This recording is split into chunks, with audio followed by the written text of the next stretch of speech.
Okay, so we are diving into Kai. Heists Kayana. Kayas Lustibermau.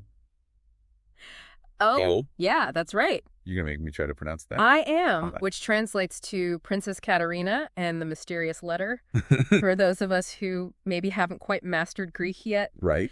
And honestly, at first glance, I thought, oh, this is just going to be some whimsical children's book. But let me tell you, this is no ordinary fairy tale. No, not at all. What was your first impression? You know, it's funny because I had the same thought when I first saw the cover art, and then I started reading it, and I was like, oh, wow, this is actually a lot deeper than I was expecting. Right. It's like right from the beginning, we're dealing with a princess who's already like a seasoned adventurer. She's got magical artifacts from previous quests, and she's not afraid to use them. She knows how to handle herself. Exactly. This is not her first rodeo. Not at all. Which honestly makes the fact that she gets tricked by that letter even more intriguing. Yeah, well, and that's what I mean. It's like she's obviously very capable. Right. So why would she fall for this? Yeah. It's from Empress Dandea asking for help with this magical stone, right? Right. But it's signed by Count Sitsimblis. Dun dun dun. Yeah, exactly. Which, if you've been paying attention, is like immediately setting off alarm bells. Yeah, huge red flag. Why would a supposedly benevolent ruler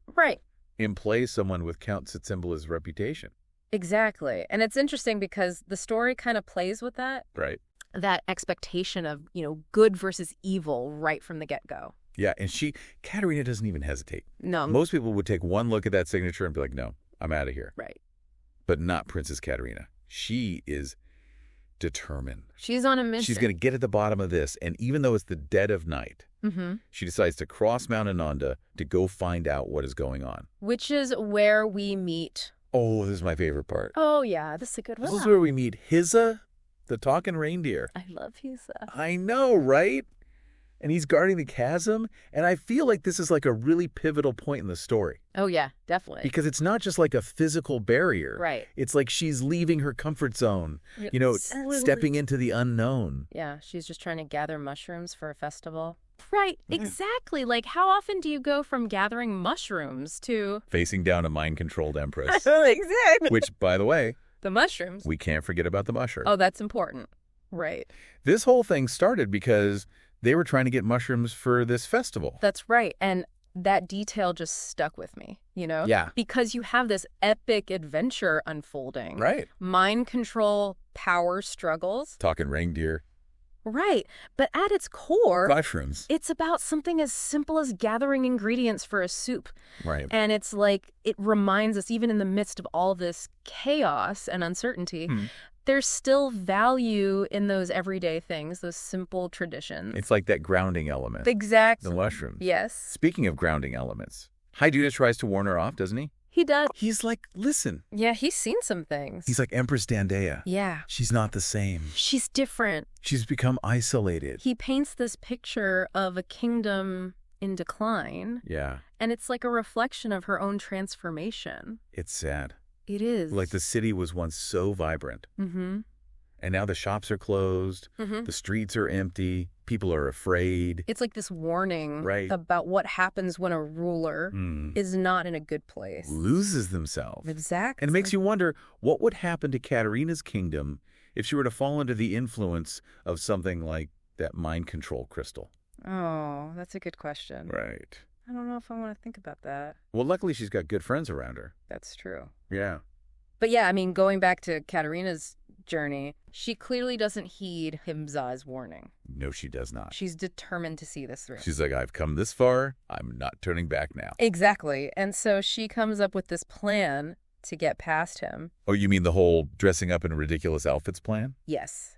Katruska really put her fairy fashion skills to the test with that one. Oh, yeah. She was swiping outfits left and right. I know. It's like, where did they even... Questionable fashion diplomacy. It did work, though. It did. They got past Hizza. They crossed into Dandea's kingdom. They're in. But as soon as they cross that border, it's just like... something's off. Yeah, things are not right. Definitely not right. So they made it past Hizza, right? They did? And they didn't even need a talking reindeer costume. No, they tricked him fair and square, I guess. With fashion. With fashion, that's right. But now they've got to face the real challenge. Oh, yeah. This is it. They're going to the palace? They're at the palace gates. Yeah. Ready to confront the Empress. Okay, and how does that go? Because this is where I think things get really interesting. Well, they don't exactly get the royal welcome. What? I mean, they don't just roll out the red carpet for a princess, a fairy, and a mermaid? No. I'm shocked. They try to turn them away at the gate. No way. Yeah. What do they say? Katerina's like, hey, we need to see Empress Dandea. It's urgent.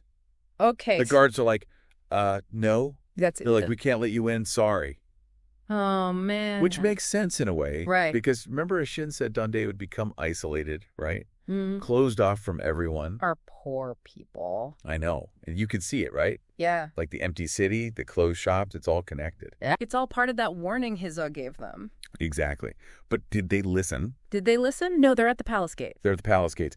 And you know what Katruska does? Katruska pulls out the big guns. She freezes the guards. Solid. No. Yes, ice magic. Ice magic to get into the palace. That's how they roll. I mean, talk about a dramatic entrance. All right. Wow. But it works. It works. Okay, so they get past the guards. They're inside the palace. They're inside the palace, and it's like stepping into a whole other world. Yeah. Describe it for me. It's still grand.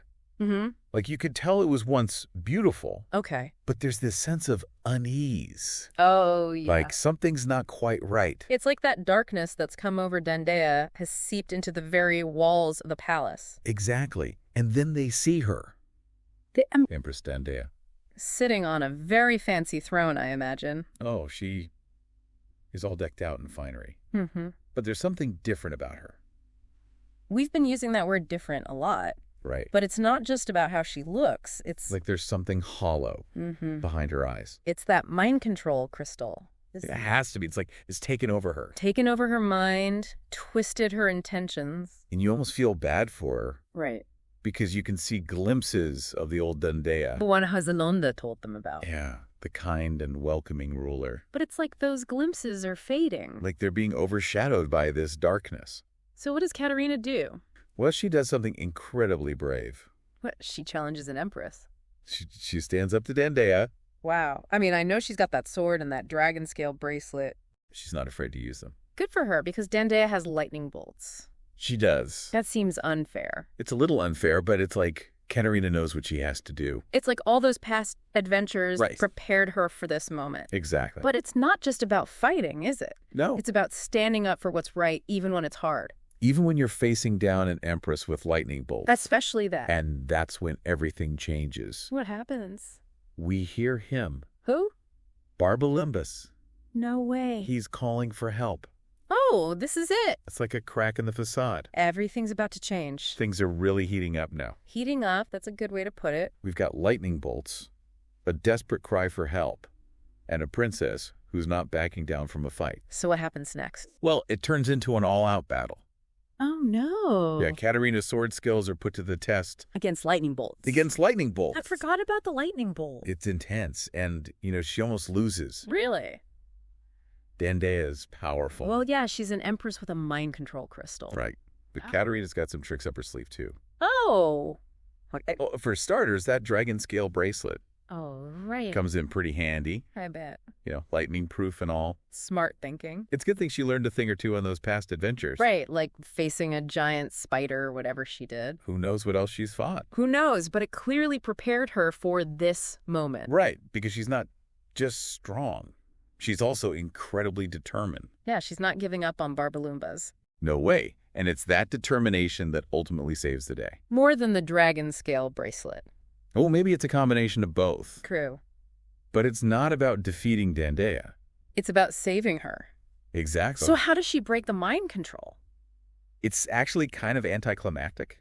Oh. In the heat of the battle, Katerina manages to knock the brooch off of Dandea's dress. The brooch? The one with the mind control crystal? The one and only. And as soon as it hits the ground... Poof. The mind control is broken. Just like that, Dandea is back to her old self. Wow. So all it took was a well-aimed knock. Sometimes the smallest things can have the biggest impact. That's true. And, it's interesting because it shows how insidious that mind control was. Right. It wasn't about brute force. It was about subtle manipulation. Exactly. Twisting her thoughts and actions. And poor Dandea, she probably had no idea what she was doing. It's kind of tragic when you think about it. It is. But at least she's free now, thanks to Katerina. And what about Count Sitsimbalus? Oh, he tries to make a run for it. Of course he does. But those palace guards, the ones who got frozen earlier? They didn't forget about that. Oh, they drag him away. Good. Justice is served. Karma, I guess. Exactly. And it's funny? What? In all the excitement, Katerina almost forgets. Forgets what? The mushrooms. No way. Yes. She's like, oh, right, we came here for a reason. Those poor mushrooms. I know, but don't worry, they get their moment. They do. They make it into the soup. They do, and not just any soup. This soup is legendary. Okay, tell me more about this legendary soup. Well, for starters, it wins the festival's soup contest. Katerina Barbalumbas, mermaid. Yeah. Marita Ferry Katruska. A dream team. They are unstoppable. And, it's like that whole adventure, that whole experience, it all comes back to that simple act of sharing a meal with friends. So it's like even in a world with talking reindeer and mind control crystals. And fashion-forward fairy. Right, even then it's those simple things, the connections we make. The adventures we share. Exactly, that make life worth living. And that's what makes this story so great. It's a reminder that no matter what challenges we face. Or how many lightning bolts we have to dodge. There's always something to celebrate. Always something to look forward to. Exactly.